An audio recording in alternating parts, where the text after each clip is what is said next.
Hey, welcome back, Rankers. How are you going? AI wars have begun. Are you ready for this? It's exciting, it's terrifying, it's all those things. And someone asked me yesterday, well, what are you scared about? And I said, I'm scared about a lot of things. I'm scared about AI and neural networks being programmed by people with a bias. That's something to be concerned of, whatever the bias might be. It's the closed box strategy that we currently have now with algorithms and search engines. So how are we going to know what's true and what's not? We've got deep fakes happening in video, in imagery. It's soon we won't know what to believe, and we'll probably have a default position of everything is fake, especially if it's unusual. But this is how Bing has launched ChatGPT, and I'm on a waiting list. A lot of people are. Some people aren't in our office. I don't know how they got in. But basically, it'll work like ChatGPT, except here's the thing. Zero-click results are going to become the norm, and we talked about that a few weeks ago. So zero-click results would be for searches like, what is a zero-click result, as I showed you? And you don't have to actually leave the Google environment to find out what that bit of information is. Well, the same is going to be true now with the incorporation of AI chat services within the search engines themselves. So here we're seeing that Bing has given us what have they asked for? Need to throw a dinner party, and it's given me some ideas and suggestions straight up. Now, for some of those searches, like give me a recipe for something, it's going to deliver the recipe right there in the AI, and I'm not going to need to click on any of these other results. So I've got my answer. I don't need to go and see those publishers. The problem with that is that the AI is learning all this information from these publishers. So in the future, as more and more publishers get less and less clicks from these sorts of services, are they going to be sustainable? Because let's face it, the search engines deliver most of the traffic on the internet. So, and if they can't keep publishing, how is the AI going to continue to learn? So there's that. There's also the issue around what's real, what's not real, how can I trust this result, what's going to happen to advertising, what's going to happen to e-commerce sites. Well, Google, and I'm talking about Google at the moment, but I think we'll be talking more and more about Bing, especially since everybody else is, the rest of the world is using Google to go and find Bing. Let me just look at that. That was this morning. And let's have a look and see where it is today. That's worldwide. Big spike. People checking out Bing, and it got bigger. It's dipped a bit as the US go to bed. But we're going to be talking a lot more about it, and what Bing is doing is it's encouraging everyone to install the app, which I did. Now, I've been very reluctant to install Microsoft products since about 2008 when I switched across to OS X. And I wasn't a fan of Microsoft in the 90s, especially after Windows 95, and they're trying to, well, the whole antitrust that ensued by them basically blocking other browsers. And I think we're going to see another browser war now. Who's going to have the browser? Bing just got me to install their app on my phone today. And Google controls most of the web with Chrome. So which browser will win? Because that's going to have the inbuilt AI with it. The other scary thing about this is what's happening to all this data. We know that ChatGPT have said on their site that any data that you give it, they're going to look at. Okay, it's not private. So we know that search engines are taking that information from us all the time. So where does this head? Where does the business model of search go from here? Well, there's a couple of things that the AI and these AI chat services don't do well right now anyway, and that is help me buy or sell a product or service. Okay, so it's not going to give me, ChatGPT is 2 years old, it's not going to give me local results that are relevant. It's not going to tell me where is there a plumber near me. No, the search engines do that. So local search is still going to be big.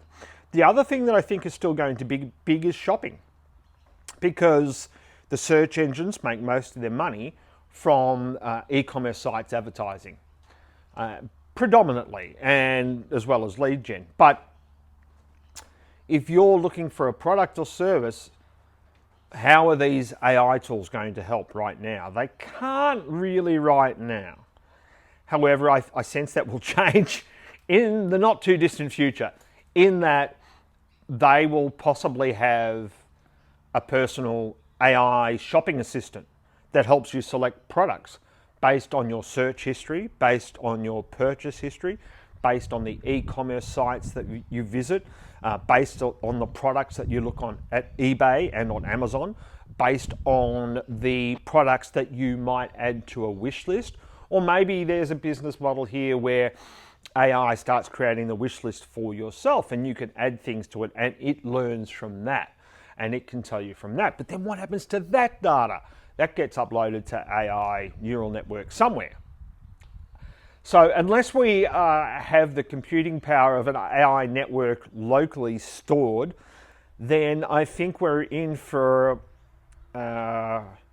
more privacy concerns and less over the next few years, and more concerns about the intrusion of big tech into our lives. Having said that, these things are really exciting because you can do a lot with them. You can, as I've said before, find things in your business to automate that maybe they were just too hard to automate before. But now you can use a tool like this maybe to write a brief for a programmer.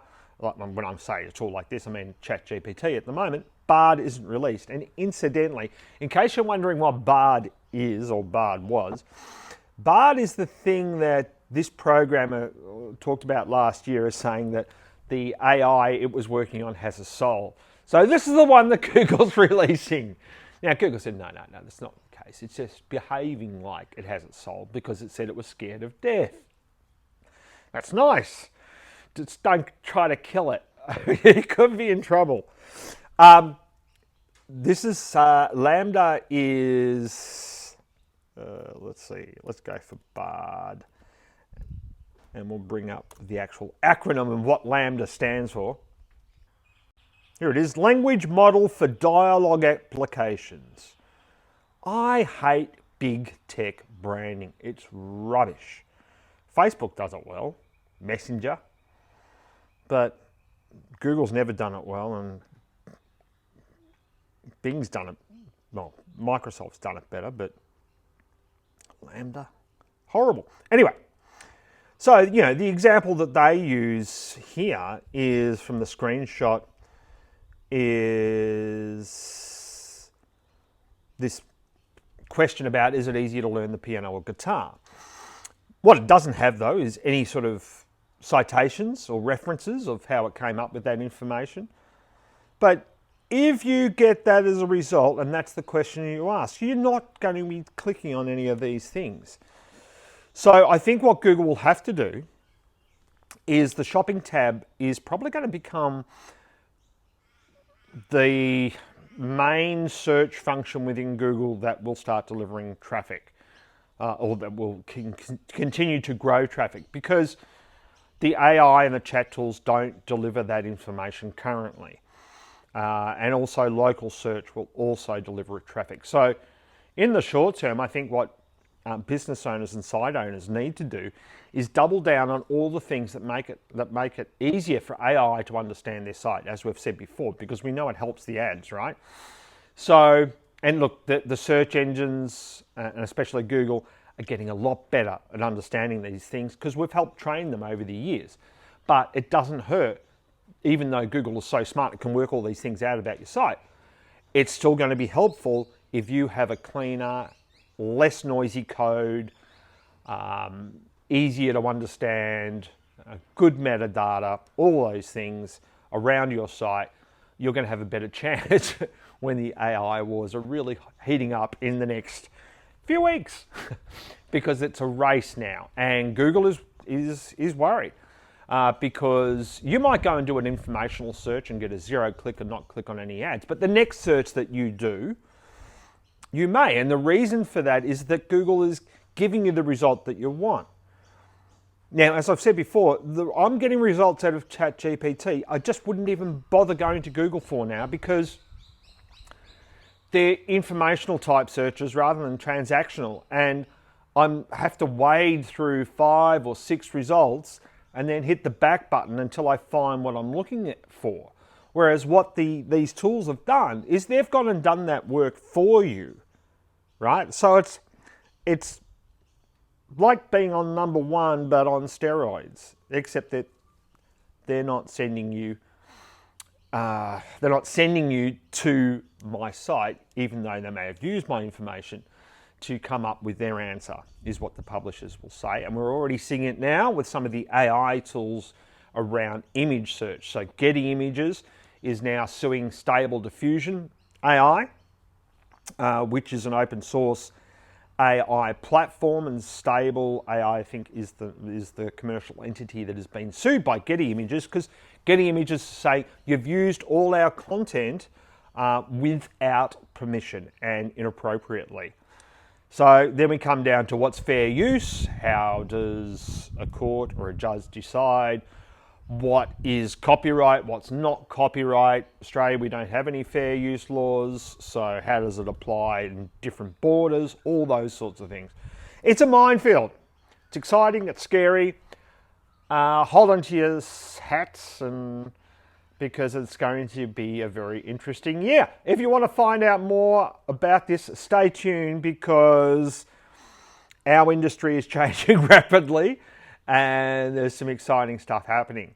So like, share, subscribe, tell your friends. I'd love to know what you're seeing, what you're thinking. For me right now, it is short term. I think e-commerce will benefit, and because Google will have to double down on that to make sure they continue to get revenue. And it makes sense as the AI doesn't handle those things. And also local search. Make sure you've got your local search sorted as well, because those things will be really important. They're things that the AI won't be able to service straight up, but they will. There'll be personal assistants coming. There's already a few out there. And there'll be more that come that are just going to be like what we see today, but on steroids. Hopefully that's helpful, and we will see you very, very soon. Thanks very much.